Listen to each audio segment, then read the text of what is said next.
Princes and Priests. Epilogue, Shadows. There was something about the market that helped Oirion think. In the noise, with his robes left behind, and the crowd unaware of who he was, he could just be himself. There was a terrifying, hidden truth to whom he had become. He had changed, and he knew it. It was just under the surface, hiding from him. Here, in the street, he set aside the cane he used in day-to-day life and walked limp-free. He kept his hood up, which hid his face even more than his beard did. He could grow it in quickly. 3 days, and it was thick enough to look like he had never shaved. Here he wore no robes, no golden jewelry, no perfumes or hairstyles. Here in the street, he let his hair fall as it would. Here he walked with his demons and warred with the state of his soul and the things he was told. Slowing, he stopped at a vendor who showed wares of small weapons, odd tools, and bits of jewelry. It was all oddments of trade from no one place.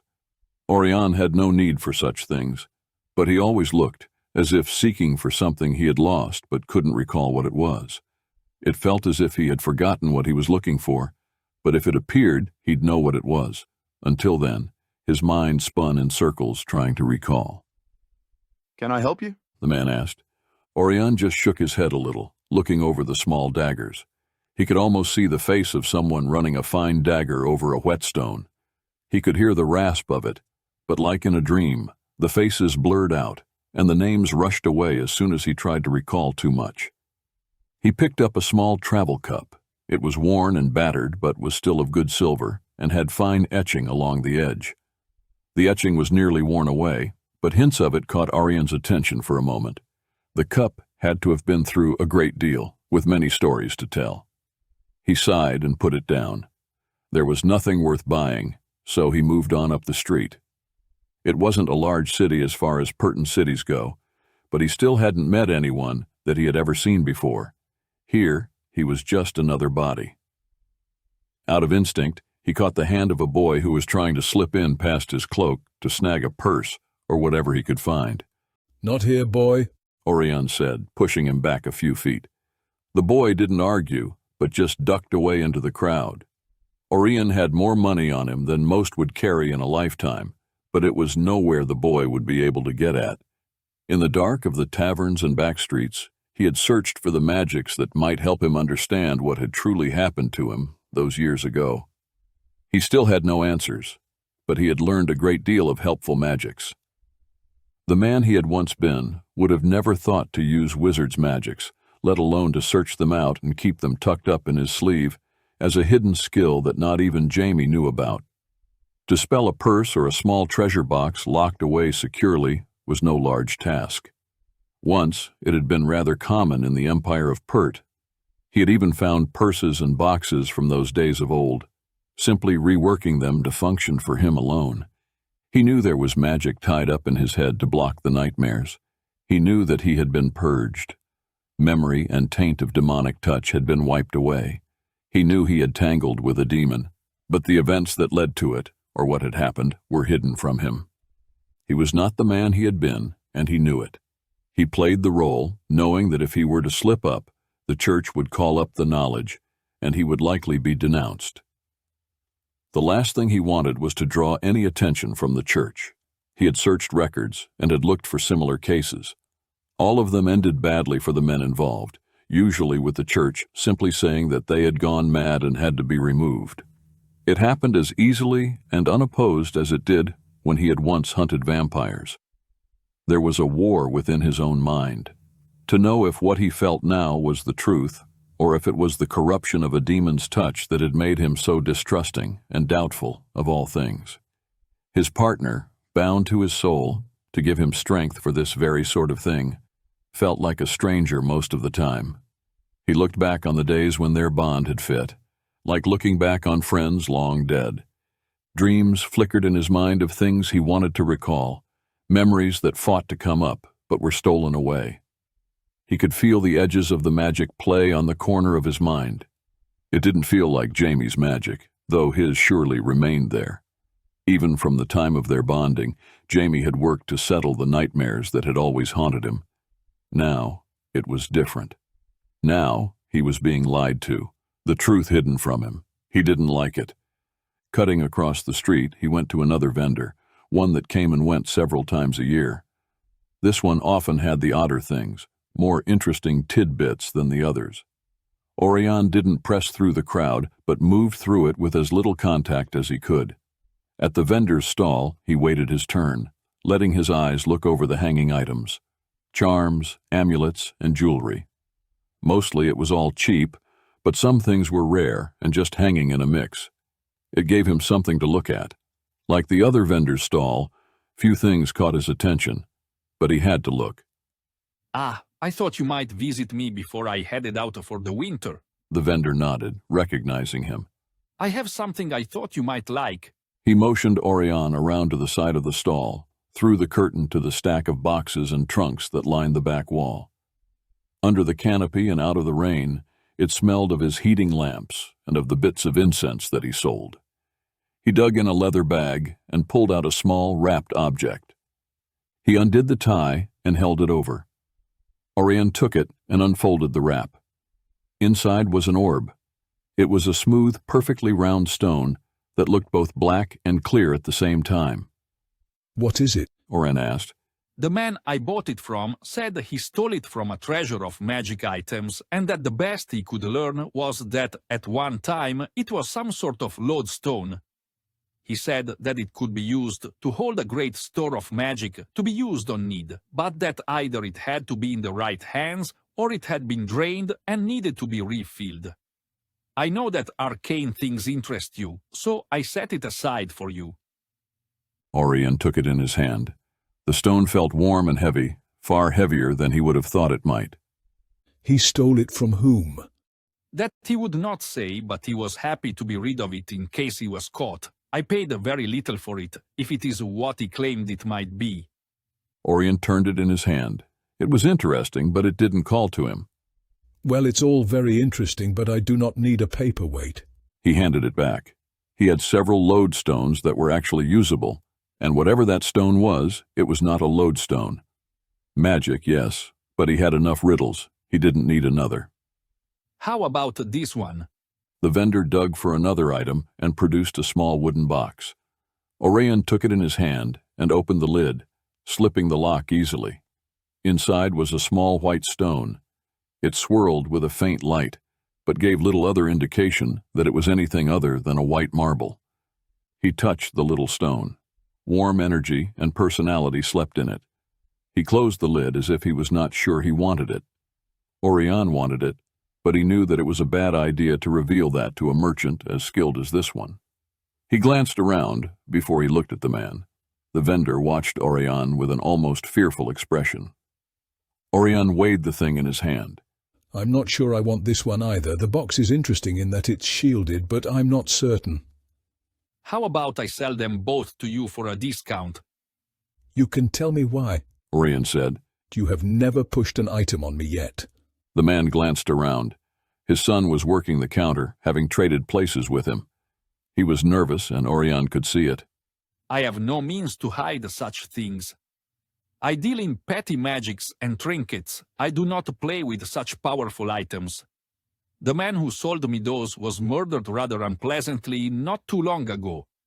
I would be rid of them. I assume you have means to sell or hide trinkets like that. The church frowns on magics, and before my little shields are broken, I would sell those away. Who did he steal them from? Oirion asked again. He said he stole them from the pontiff. I find that hard to believe, but who can say? Oirion almost turned the man away and left the things, but he felt the sweep of a scan and saw several clerics moving up the street. Oirion took the black orb back from the man and slipped both the orb and the box into his purse, sending them miles away in an instant. Oirion stepped out of the stall as the clerics moved right for it. He took hold of a charm that dangled from the rod to inspect it, standing with his back to the men as they approached the merchant. Can I help you? The merchant asked them. Perhaps, one said with a slight gesture. His gesture sent the scan spinning into the stall, seeking what had just been sent away. we're looking for orbs. You have any? No, not at this time. The vendor said with a startling ease. Oirion felt another magic spin onto the man.